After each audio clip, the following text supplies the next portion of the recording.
And away we go. It is the Nightcap, brought to you by Galactic Fried Chicken right here on BearcatJournal.com. Visit www.galacticfriedchicken.com. Download the app for Android, iPhone, everything Galactic.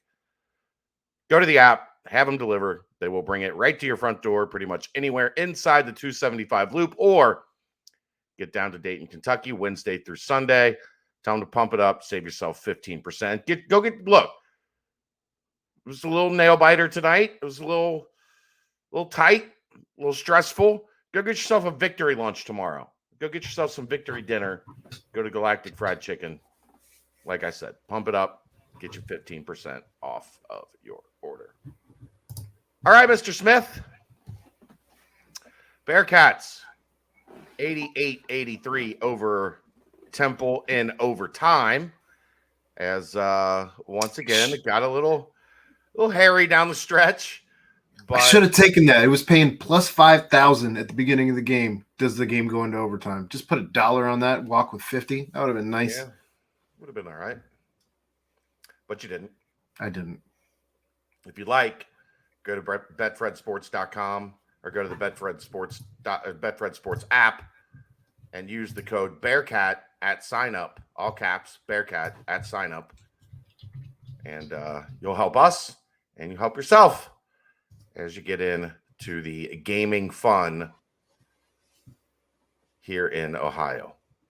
It was, for the most part, it's a fun game. I mean, Temple plays really hard, and they have given Cincinnati a lot of fits in Wes Miller's tenure. Wes Miller were 0-3 going into tonight against the Owls. This is one that the Bearcats needed as we get to seeding and positioning for the American Athletic Conference tournament. Your thoughts, Aaron? I mean, it was back and forth. Temple does a lot of things that really present problems for Cincinnati's offense. They force them into isolation a lot. They overplay passing lanes. They do not allow you to just kind of run easy offense. But Cincinnati found a way to exploit it tonight and got the dub. Damian Dunn was a problem. You want to talk about throwing problems at Cincinnati? Damian Dunn was thrown at them all night. And it was damn near the Damian Dunn game, as he did hit 1,000 career points tonight. Congrats to him on that. I believe it was late in the second half also when he hit that. So I don't know if he expected to hit that. Going off for 34, which is crazy.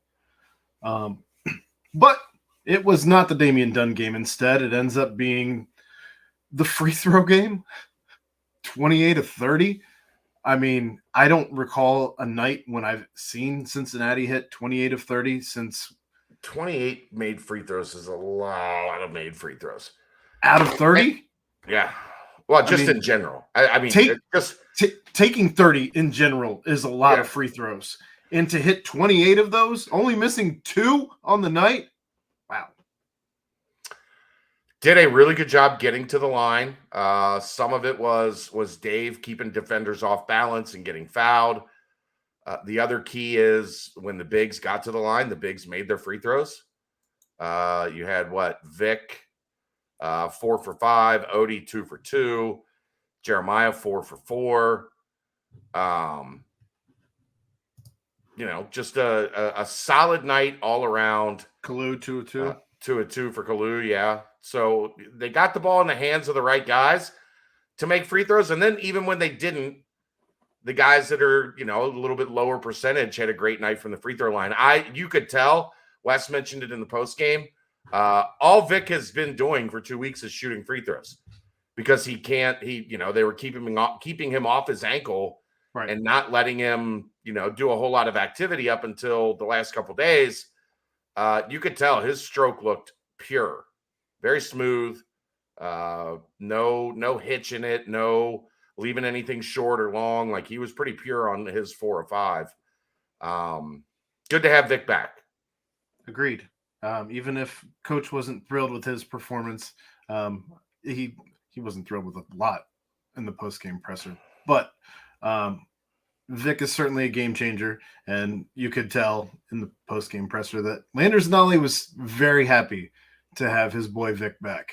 Yeah, it just makes things easier on everybody else because Right. even when you're driving to the rim, and we've talked about this team being limited getting to the rim, it's so much of a help when Vic is there because the defender has to stay home because UC has been so good at finding him in those situations where when the defender overcommits, when Vic's defender commits to blocking the shot or being help side defense, they've been really good at finding Vic and getting him points off of that. Mm-hmm. So it just helps in so many different ways, the way that this team plays offense to have Vic down there. So, and you could tell he was, I don't want to say rusty, but just he, as Wes talked about post game, committed some of those fouls that have hurt him earlier in the year that he had cleaned up with attention to detail and practice. Got a lot of that, erased from his repertoire. And then we saw some of it come back again early today. I think he had 2 fouls with 13 minutes left in the first half, spent most of the rest of the half over on the bench. Those are situations, though, where thank goodness you got Odie and Kalu as much run as you did because now they're comfortable and you're not asking them to do something that's out of their comfort zone currently. So just very nice having Vic back, even though he wasn't full on the Vic that we've seen through most of this season, but his presence on the floor is definitely notable. And especially the 2 blocks and a couple others where he changed shots at the rim that weren't being changed in the past. Well, that last block was fantastic where he just sent it. He went full send on that shot by Temple there towards the end of the second half. So, and that was down the stretch where you needed that defensive stop for sure. Yeah. I don't know. I mean, again, this was a game that kind of felt like, obviously you don't like to see leads blown and things get to where it's a back and forth game towards the end of a game. But this one felt like the UCF game in that Cincinnati still was able to find ways to get things done. I didn't hate the shot that Landers took at the end of regulation. He was open. Right.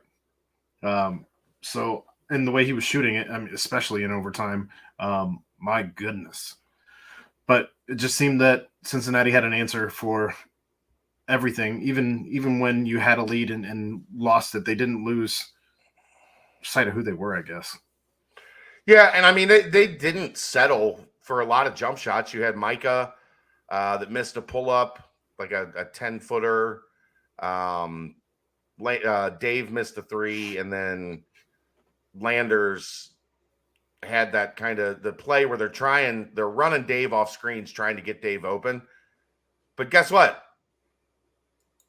When it's clear, and not just because he made the game winner, not just because he made the game winner against UCF, UC has made it clear they want the ball in Landers, or they want the ball in Dave's hand at the end of games. So teams are doing everything they can to prevent that from happening. Landers was kind of waiting early in that possession for Dave to pop open.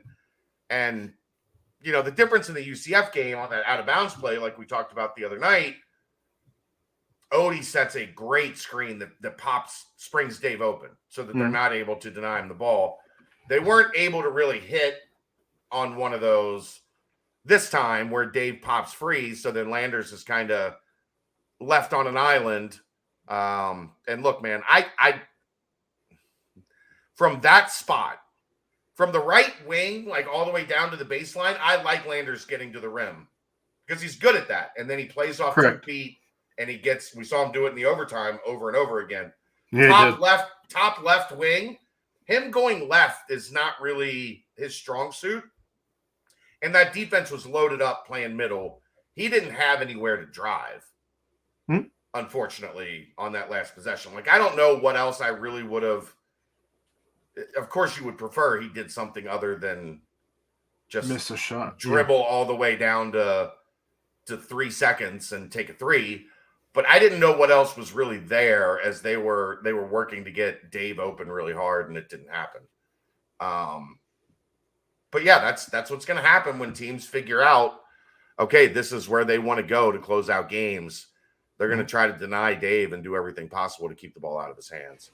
I didn't love the shot, but I didn't.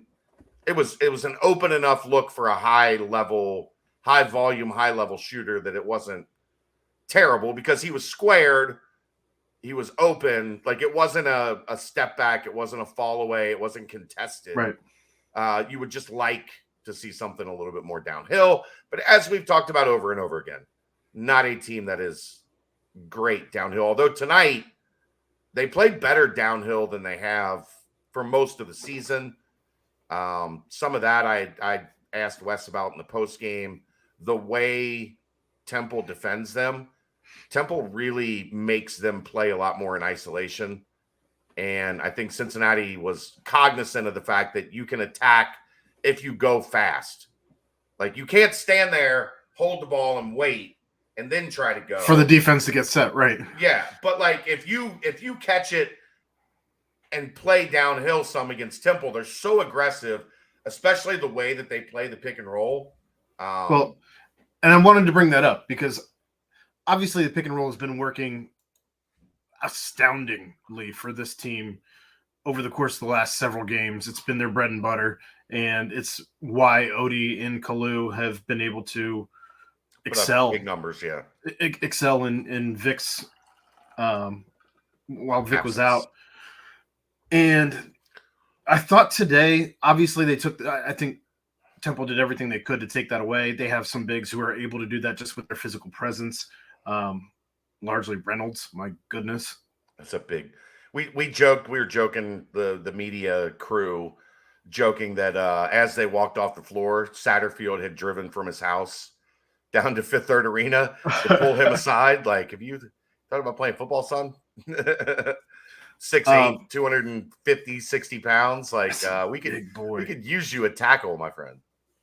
But what I liked about what they did was they certainly adjusted to that, and they didn't, just because one thing wasn't working for them that had been working for them, they didn't lose sight of the goal at hand, and they were able to make adjustments to still capitalize on the defense that Temple was presenting. And I know people talk all the time about this team doesn't make adjustments, but I thought that was a huge adjustment that was made for this team. Yeah. And another topic I asked Wes about after the game and didn't get as detailed into it as I wanted to, but early in the game, Temple was high hedging, kind of not full on blitzing, but really, and they've done this since last year. They were one of the, Memphis did it first, and then Temple copied them pretty heavily in their high hedge, try to push Dave as far back out as you can. And I thought Cincinnati did a great job on those. Like, they were prepared for it because obviously, like I just said, it's something Temple's done in each of the games that they were able to knock off Cincinnati. Right. They moved the ball quickly and got open threes. And they made Temple pay for sending that big all the way out. A lot of times, if you go back and watch early in that first half, that big would be almost out to half court, pushing Dave, trying to push Dave back. Well, if you move the ball quickly out of that, you're going to get open rhythm jump shots. And early, they made open rhythm jump shots. Mm-hmm. And that makes Temple have to kind of back off. And if you watch, as that first half evolved, they went from that high hedge to more of a drop coverage where the big was just kind of taking up space at the point of the pick and roll and not coming all the way out and trying to force the ball back towards half court, but in the process, taking the big out of, position and causing their defense to kind of scramble. So I thought they had a really good plan for the way Temple defended ball screens early. And then from there, it was just kind of a chess match, as Wes said when I asked him, because now you're like, okay, now they're in drop coverage. What do we have to do? They did get a little bit of the pick and roll working with Vic in the second half. But I thought it was a good back and forth because in the past 3 games, they haven't been able to solve what Temple was doing defensively to them. Like they've really, really struggled with it. And this time they won that first part of the chess match that made it a little bit more fluid the rest of the game, which was fun to watch. Talking individual players, Dan Skillings has his best game as a Bearcat. Offensively. Yeah. Yes. 15 points. He seemed comfortable. At least after his first 3 minutes that he played, he didn't look comfortable. And after he got that out of the way, he looked like he did rhythm. He looked like he did in Philly. So Dan is from New Jersey, but right across from Philly.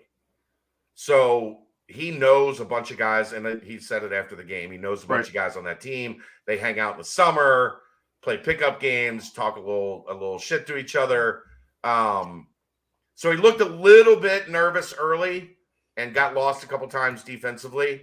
But then once he hit that first shot, you could tell he was ready to go. And then he gets the steal and dunk, another rhythm three. He gets the doopsie-doo layup on the other side of the rim. And had it cooking. Especially, he was huge at the end of that first half. That little 5-point swing to take a 1 or 2 point game and push it out to like 6 or 7. Finishes 6 of 8, 3 of 4 from the 3-point line, and the 3-point line he's not been great at this season. So he's been inconsistent. He's had stretches spikes where he's looked good for a couple games and then dipped. Seems like he's back on an uptick now. And I'll take it. He looked in rhythm as he was shooting threes today, and he looked, like I said, after he got the first couple minutes out of the way, he just looked comfortable. He didn't look rushed on his 3-point shots. That's been my problem with when he's hit these ruts. He looks like he's I was gonna say, you've mentioned that his shot looked different a couple games ago. Yeah. And did he look more the way that you remember him today?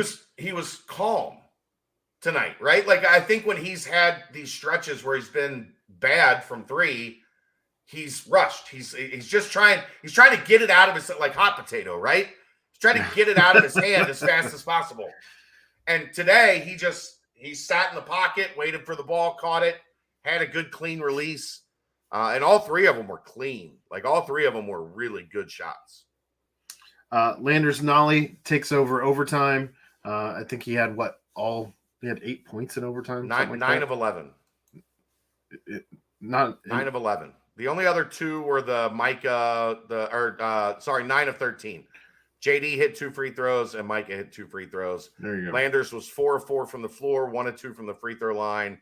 9 of the 13 points in overtime. He said post game, I guess him and Damian Dunn got into a little back and forth, which is not surprising because they play guarding each other. The game, every time we play Temple, it's a physical game. Not going to miss playing Temple once the season is over.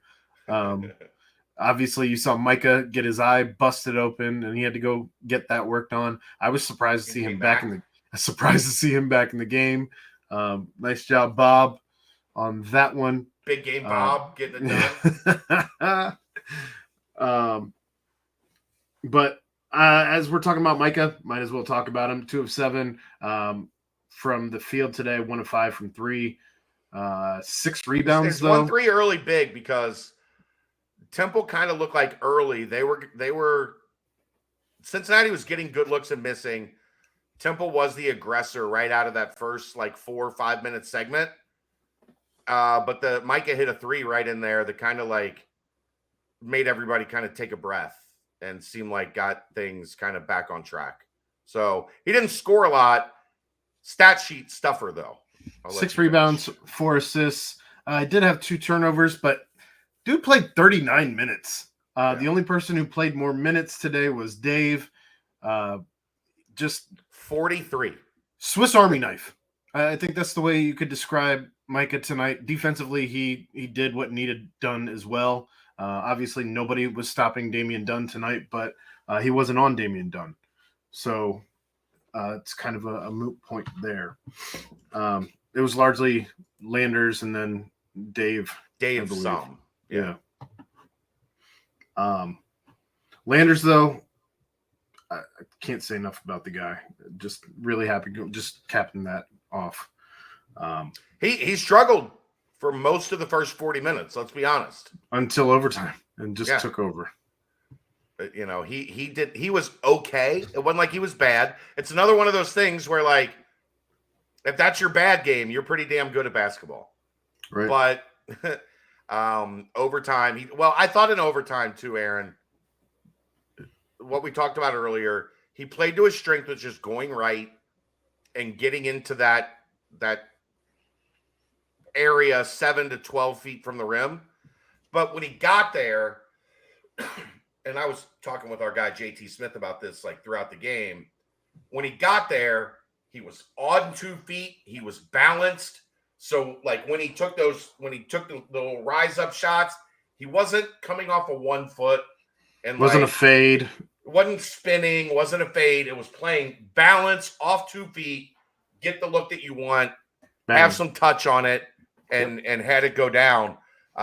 Kudos to him, because I thought like there were points in time where I thought during this game the reason that he was struggling is he was playing off 1 foot. He was rushing. He wasn't allowing himself to like get set. He was kind of forcing it a little bit, trying to get himself going. You know, I thought when he had the did he have 3 free throws at one point? He finished 5 of 6. So there was at one point in the second half where he got to the free throw line and he made both. And it was like, okay, maybe this is the spot where we see him like get his rhythm a little bit. And still he wasn't playing tough. He wasn't playing with the right mindset. And some of that I think was because he ended up left. And I think when he goes left, he's not as able to like get that stop and gather. And I think he fades away. Not as fluid, yeah. Yeah, he plays a lot more sideways when he gets left. When he gets right, he plays with a little bit more strength and like confidence, maybe is the word I'm looking for. I don't know. Maybe he's compensating when he's going left for maybe just feeling uncomfortable. But when he went right the entire overtime, bang, bang, bang, bang, right where he wanted, got his look, and made the shots and put Cincinnati in a position to get a necessary win. Here's you still got some players to go through? I mean, I did want to touch on both Dave and also JD, but go ahead. Just finishing off on Landers though, 7 of 16, 1 of 5 from the 3-point line, 5 of 6 from the free throw line, 5 rebounds. He had a lot of big rebounds tonight, it felt like. 1 steal and only 1 turnover. Obviously, not a repeat performance on the 7 turnover night. Even made mention of it in the post-game presser that he said, "You're never going to see me ever do that again." And he's putting it on himself that his goal the rest of the season is 3 or less. So right out of the horse's mouth there. Dave matched him though with 20 points. I would also say I love Landers because you can ask him the tough question and he'll answer it. He's such a straight shooter in his post-game pressers, and just it's like he has his own inside jokes going on the whole time. He's giggling to himself about Lord knows what, literally the whole time. But you can ask, like, you don't have to kid glove him. Hey man, you turned it over 7 times last game. You only turned it over once today. Yeah, coach said the same thing when talking about Landers when coach was up talking. He said, you know, if you're trying to fluff him, he's going to see right through the bullshit, and there's no point. Dave, though, 20 points, matches Landers, 5 of 15. It didn't feel like he missed 10 shots, but that's where we are. 1 of 6 from 3, 9 of 9 from the line, 1 rebound, 7 assists, 43 minutes, only 1 foul, only 1 turnover. Dave did it all tonight. I think my favorite play he had 2 Temple defenders on him. He was at the top of the 3-point line and basically went under both defenders, split the defenders, and rose up for another of his patented floaters. Just there's nothing Dave can't do. And I'm gonna miss him. Yeah. He's gone from being a guy that I felt like at times during the previous regime, I felt like Dave was at times a loose cannon, and I never knew what to really expect with Dave. But he's gone from that to being, without question, the most reliable player on this team. A guy that you can go to for a bucket, a guy that you can go to facilitate, and he has. This is his team. Yeah, in most every way it is. I'm just so proud of him to kind of come through a lot of tough times here, man. And guess what? You get recruited into that situation. You spend 1 year on a team that He could have left for sure. Probably should have left. Probably should have left. And then you spend last year here where you've got no help. Mm-hmm. The team basically collapses at the end. Mm-hmm. Everything crumbles down because teams figure out you're it. You're the only guy. And if we can stop you, JD had else spots. will beat us. JD had spots last year, but where he was down the reason. Stretch, nobody could save Dave. Yeah, like that's undeniable when you look at their record over the last 9 games of last year. I try not to look back at that record. But it would have been also easy for him then to just go, you know what? If I'm going to play, I'm going to go play somewhere else. I'm not doing this shit again. Yeah. And he stuck it out, and he had some belief in Wes, and he had some belief in the system. And now he's playing better than he's ever played in his career. I almost joked to Wes after the game, like, have you figured out a way to have Dave come back next year? I feel like he's gone through so much growth. Did Bob figure out a way to get Dave back next year or what? He's gone through so much growth on and off the court. The staff, Dave, the team, everyone should be proud of the man that Correct. David DeJulius has become, again, both on and off the court, because he is, if you're trying to teach your kids about someone to look up to, perseverance, maturity, emulated that. Empathy, understanding. Like, you remember last year he was he was tweeting to the fans like, I'm sorry we didn't, like, you guys deserve better. I'm sorry. I mean, it's kind of like what Joey Votto did, right? Like, in that regard, donated his NIL money to all the like books and stuff, right? Yeah, books for inner city youth programs. Yeah, like, just what a hell of a player. And certainly going to miss him. But then the last one I wanted to get to is Jeremiah Davenport. In 2 games, huge for him, man. This was a huge night for him. In 2 games, he is 3 of 9. That's it. But tonight, 2 of 4, 2 of 2 from 3, 4 of 4 from the line. There were 3 or 4 times. There were 3 or 4 times the ball hit his hands in previous iterations of Jeremiah Davenport that he would have just let it fly. From 7 feet behind the arc. But it wasn't in the flow. It wasn't in the rhythm of what they were trying to get. And instead, he moved the ball. He continued. How about the play he made at the rim where he went straight up right at the, like, just outside the charge circle, went straight up to contest a shot, didn't get a block, but got a miss. And like didn't crowd the guy, didn't reach in, didn't foul, didn't send the guy to the free throw line, and instead just got to stop. Was just solid and got to stop. And that says more about his growth than there were 3 or 4 times defensively that I thought, damn, JD played that perfectly. I think 2 ended up in baskets, 2 ended up in stops. But like, he played it as good as you can play it. Now, what you don't want to do, there were a couple times he ended up switched on Damian Dunn, and that was no bueno. To no fault of JD. He just can't guard Damian Dunn on a 34-point night. Well, shit, no one could, right? Right. But Landers did a great job for like 8 minutes on him. But other than that, the other 37 minutes, he was great. Today made me wonder to myself what Jeremiah Davenport's career would have looked like had he had 4 years of Wes Miller. Under Wes Miller. Because I think you would have seen the fans embrace him differently. And I think that you would have seen buy-in early on to where you didn't have to work some of that out to get the buy-in.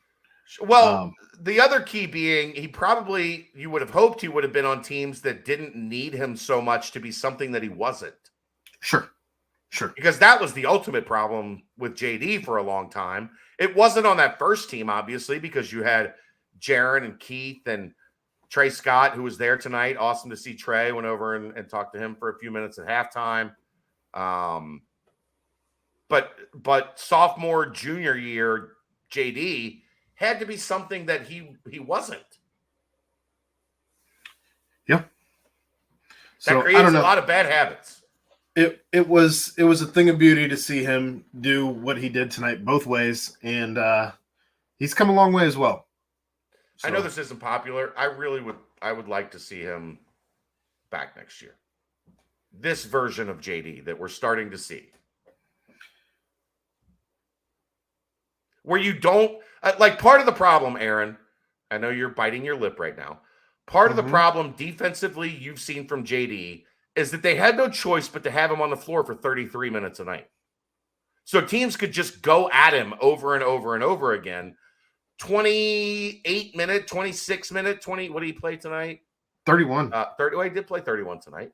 But like 24, 25 minute JD, you can hide that a little bit more.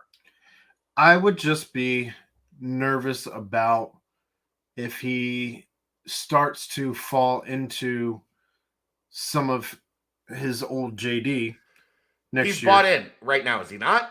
Correct. But who's going to be the older head leadership with JD to talk him back on the court? Hopefully Landers. I mean, if Landers is back, then we can have that conversation. I'd also be a little hesitant if you can upgrade at the 4 spot. I wouldn't be opposed. You still upgrade at the 4 spot. You still do it. But I think JD has a place, given what we've seen, his willingness to rebound, his willingness to improve and focus on what he can do to maximize himself defensively. He's never going to be a great defender. I'm not saying that. But I do think he can be a defender that is at least serviceable, where he's not a complete liability on the floor. Because I've seen growth from him in that area. Now, you could easily argue, and I'm not going to say you're wrong, you could easily argue that, look, the level in the Big 12 of guys that can just get a bucket, where they isolate one guy and they say, whoever he is guarding, we're going to go put a bucket on him, that increases in the Big 12. So he would have to take another leap. But if you're upgrading, though, at the 4 spot, and again, hopefully we are, I would be nervous that he would not be okay with coming back for a super senior year where he's only going to play somewhere in the realm of 20 minutes. So 2020, look, man, I think he loves this place. I think he is bought in on winning. He wouldn't have changed as much as he has changed over the past month if he wasn't. Yeah. So I think I would I just go back to this sticks out to me. And it's something that's exclusive to seeing some of the stuff in the summer. Right. And Landers is cooking him in open gyms. And JD is coming down the floor after Landers cooks him saying, that's what we didn't have last year. Mm-hmm. That's what we needed. That's Landers is putting buckets on him. They're not on the same team. And he's smiling ear to ear. And he's smiling ear to ear damn, that's what we didn't have. I don't know. I wish he could be in a situation where maybe he's in a role that better suits and accentuates what he's able to provide. And that probably is just me selfishly wishing he could get this fan base off his ass, because that kid is a fucking Bearcat, man. Yep. I know the frustration. I understand the frustration. I understand where the frustration comes from, but that kid's heart is in the right place. And he cares about UC as much as any of you listening to this podcast, and probably 10 times more. Probably. I want it to end right for him. That's all. Well, I don't have anything else on this game. We're at 35 minutes here. But yeah, I think it's a fun game to talk about. So I think it we was. can go a little bit long. We're also coming towards the end of the season. We got 2 games left. Memphis on Sunday. It's going to be interesting. Memphis plays tomorrow night. It's going to be interesting to see if Kendrick Davis is on the floor for Memphis. He's missed the last 2 games. He did warm up in the previous game. He went through warm-ups and from all accounts looked to be moving around pretty well. He did watch that game in a boot. Do they do the hold him out one more to have him ready and completely healthy for Houston? Or do they want to get him back on the floor to work out whatever rust there may be before they play Houston in kind of a game that decides their tournament life? If they can beat Houston next week in that midweek game, you have to think Memphis is in the tournament. Houston's the number 1 team in the country. They beat the piss out of Tulane tonight. They left no doubt about who the top dog in the American Athletic Conference was tonight. And then Cincinnati finishes up the season the following Sunday, hosting SMU, which is Senior Day. Wear red, and tickets are still available for that game for you to go scream your ass off. Really good crowd tonight. Scream your ass off in hopes of getting Landers Nolly back for one last ride.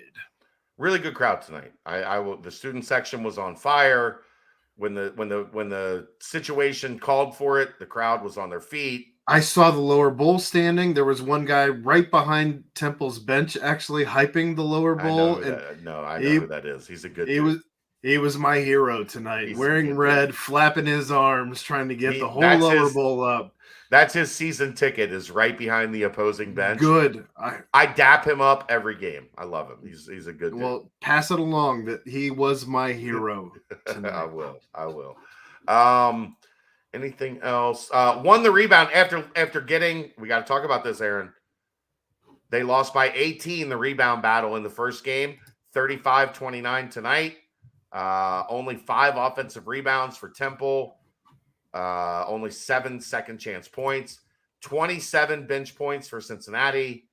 Only 13 assists, which is a microcosm of, like I talked about, of Temple forcing them to play in isolation, right? More than they wanted to, but kept it under 10 turnovers though. Yeah, big one coming Sunday. I'm excited for Sunday. I think they can go into Memphis. I think. Look, that first Memphis game we talked about, that was a team that didn't have a lot of confidence in themselves, that they were the better team. Yeah, because they just got punched in the mouth by Houston. Yeah. Well, now I think they're playing with a lot more confidence, and I think they're a lot more ready for that Memphis game than they have been. We'll have plenty more on Memphis as we get towards that on Sunday. But BCJ podcast tomorrow night, working on another head coach as a special guest. All Dave, right. if I can make this one happen, Dave's going to be super happy. Dave loves golf. That's the nightcap, brought to you by Galactic Fried Chicken, right here on BearcatJournal.com. See ya!